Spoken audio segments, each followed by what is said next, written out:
Olá, amigos. Antes de iniciar o papo de hoje, eu gostaria de trazer um feedback pensado das dezenas de milhares de comentários que tenho recebido no canal. A propósito, obrigado pela visualização de centenas de milhares de pessoas e da adesão, já chegando próximo a 10 mil inscritos. Eu tenho pensado em criar um fórum exclusivo no canal para ampliar ainda mais o debate e numa forma de disponibilizar algum conteúdo acadêmico de maneira a colaborar na formação de um pensamento crítico para todos os inscritos que se interessem pelos princípios da filosofia e da política. Eu sou um militar veterano e tenho muito orgulho disso. E, embora entenda as limitações regulamentares e constitucionais, sou, como todos sabem, um crítico da postura de apoio de nossas Forças Armadas ao regime atual, que julgo ilegítimo. Acho que nossas Forças Armadas são instituições respeitáveis, mas que estão do lado errado da história, sobretudo devido à miopia intelectual de seus comandantes. Quando fiz a crítica ao discurso do general Richards, não foi pessoal, eu sequer o conheço. Minha intenção foi mostrar, de modo geral, que os comandos militares estão equivocados ao pensar que as Forças Armadas sejam núcleos à parte, que podem se abster das crises nacionais. Não podem, elas fazem parte da sociedade. Entendo o imenso descrédito das Forças Armadas junto ao povo brasileiro, como tenho recebido em vários comentários. Aquela perfídia do 9 de janeiro foi algo abominável e não há justificativa. É uma mancha indelével na memória da instituição. Não deve ser esquecida, mas no momento deve ser deixada para trás, para que enfrentemos ameaças maiores à nossa nação. Ofender os militares é como queimar pontes, e isso impedirá uma conciliação necessária. Desunião é o que a esquerda mais quer, porque é assim, através do conflito e da dialética negativa, que eles trabalham. Se você é um cidadão de bem, deve entender que o governo ilegítimo atual está nos levando à destruição. Impedir um juiz psicopata ou um STF corrupto, sim, porque esses converscotes obscenos no exterior, as mudanças súbitas de entendimento legal e os julgamentos de casos dos escritórios de seus familiares, tudo isso é pura corrupção. É uma necessidade premente, sobretudo para que tenhamos anistia aos injustiçados, mas não deve ser o objetivo final. Devemos retomar o nosso Estado da mão dos corruptos, comunistas e oportunistas, reorganizá-lo e recolocá-lo na direção do bem, do progresso e da virtude. Portanto, não adianta só ficar bronqueando, porque a bronca é a arma do otário. Temos que trazer os militares de volta para o lado certo, porque serão essenciais em qualquer ação de retomada ou garantia do Estado de Direito. E se estiverem do lado errado, aí nós viraremos a Venezuela. O papo de hoje tem tudo a ver com isso, e o assunto é a decadência moral do Brasil. Há um fio invisível que atravessa a história das civilizações, o ciclo do nascimento, do esplendor e da queda. Esse fio, tecido por guerras, ideais, sacrifícios e instituições, não é uma ficção filosófica, mas um padrão recorrente, quase natural, que pode ser identificado desde as tribos nômades até os grandes impérios. E é sob essa lente que devemos nos perguntar em qual ponto do ciclo se encontra a sociedade brasileira. Na aurora das civilizações, há apenas uma aglomeração informe de homens, unidos pelo acaso das migrações ou das conquistas. No Brasil, esse ponto de partida se expressou na brutal colisão entre indígenas, colonizadores europeus e africanos escravizados. Nenhuma unidade inicial, senão a violência da imposição e a sobrevivência na adversidade. A colônia nasceu bárbara, espoliada, servindo a interesses externos, com uma elite voltada à metrópole e uma população abandonada à própria sorte. O tempo, no entanto, moldou a matéria bruta. Cruzamentos, convivência e a busca por sentido foram lentamente construindo algo novo, um povo. O Brasil, com suas heranças misturadas e suas dores fundacionais, forjou uma identidade. E no século XIX, essa identidade se encarnou em torno de três ideais: a independência, o império e a modernização. Esse ideal se corporificou na ação e no pensamento de figuras como José Bonifácio de Andrade Silva, o patriarca da independência, que não apenas arquitetou a separação de Portugal, mas também sonhou com uma nação coesa, instruída e livre da escravidão, um projeto de país fundado na razão ilustrada e na justiça social. Antes dele, o padre Antônio Vieira ainda sob o domínio colonial, já anunciava em seus sermões uma vocação providencial do Brasil, apontando para uma missão espiritual e civilizatória que transcendia o utilitarismo da exploração. Ambos, em contextos distintos, lançaram as bases de um imaginário nacional. José Bonifácio, com sua engenharia política e moral para o futuro império, Vieira, com sua visão teológica e profética de uma terra chamada a realizar um destino grandioso. São expressões distintas de um mesmo ideal fundador, o de que o Brasil não nascia apenas como um amontoado de interesses, mas como uma promessa de civilização.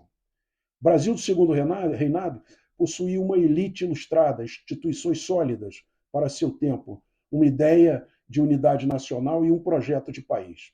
Esse projeto ganhou corpo graças à atuação de figuras como o Visconde do Uruguai, organizador do Estado Imperial e defensor da centralização administrativa, do Visconde de Cairu, pioneiro na introdução das ideias econômicas liberais, do Barão de Mauá, o empreendedor por excelência, e de intelectuais como Tobias Barreto e Joaquim Nabuco, que aliavam a erudição europeia a um pensamento social voltado para a realidade brasileira. O próprio imperador Dom Pedro II, monarca culto e cosmopolita, representava o ápice dessa elite ilustrada, pois governava com senso de estabilidade e moderação. A presença dessas personalidades na vida pública imprimia ao Brasil um espírito de construção civilizatória, onde a política se via como instrumento de progresso moral e intelectual, e não apenas como disputa de poder. É nesse ideal que a alma do povo se consolidou, um país de dimensões continentais, pacífico, integrado, com vocação agrícola e mais tarde agrícola e industrial. A era Vargas, com seus defeitos autoritários, também se construiu em torno de um ideal, o do desenvolvimento nacional e da centralização do Estado para conduzir as massas à modernidade. Foi também nesse contexto que, já consolidados como uma nação vocacionada para a liberdade, o Brasil afirmou sua identidade no cenário internacional por meio do gesto decisivo de enviar tropas ao velho continente. A participação da Força Expedicionária Brasileira na Segunda Guerra Mundial, ao lado dos aliados, bem como a atuação de nossa Força Aérea Brasileira nos céus da Itália, revelaram o compromisso de nossa jovem república com os valores universais de autodeterminação dos povos e rejeição ao totalitarismo. Pela primeira vez, o Brasil lutava fora de seu território em defesa de uma causa civilizatória e o fazia como uma nação unificada, com um ideal compartilhado entre soldados e civis, o de que a liberdade, mesmo distante, merecia ser defendida como se fosse nossa. Da mesma forma, o ciclo político iniciado com a Revolução de 1964, ainda que marcado por traços autoritários próprios de um período de exceção, teve como mérito incontornável a afirmação de uma doutrina estratégica de Estado, voltada para a defesa da soberania e ao enfrentamento objetivo das mazelas históricas do país.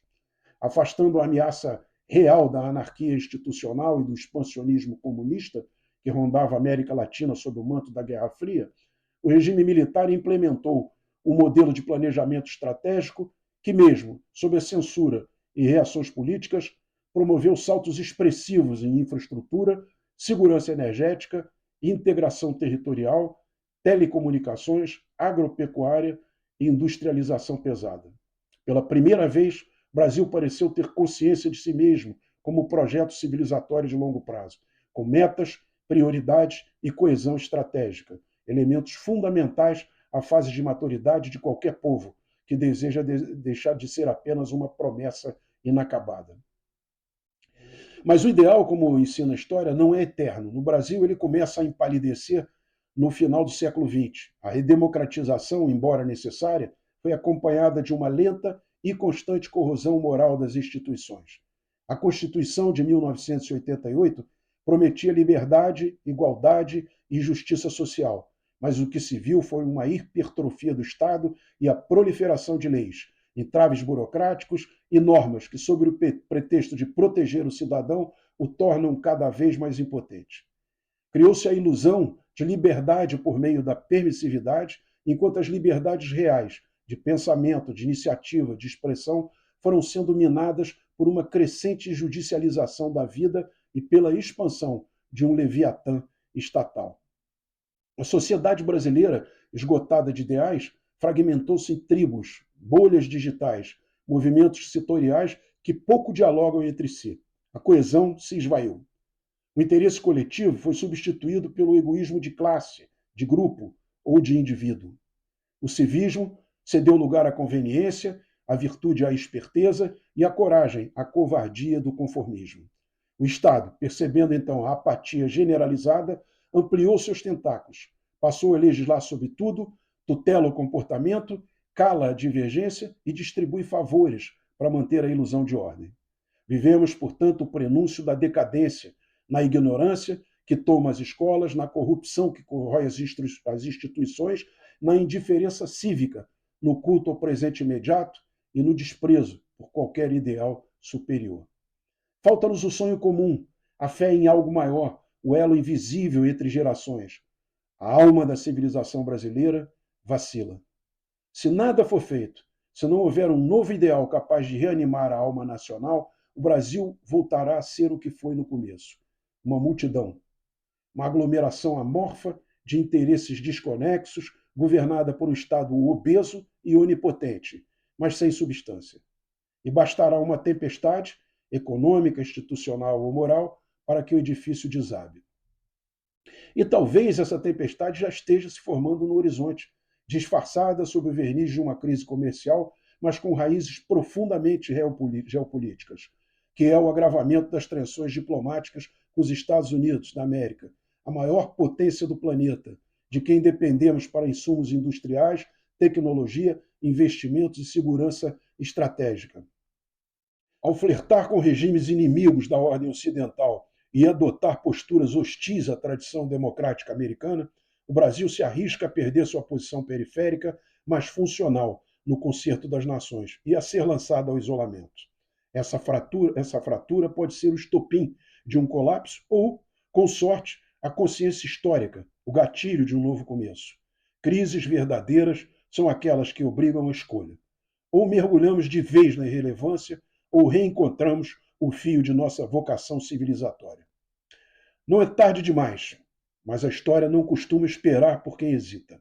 Se quisermos romper o ciclo da decadência, precisamos redescobrir nosso ideal, reconectar-nos com o que deu sentido à nossa existência coletiva e recusar, com vigor e clareza, a sedução da servidão disfarçada de proteção. Caso contrário, assistiremos, como tantos povos antes de nós, ao fim melancólico de uma civilização que, por fraqueza moral e cansaço histórico, traiu a si mesma. Muito obrigado.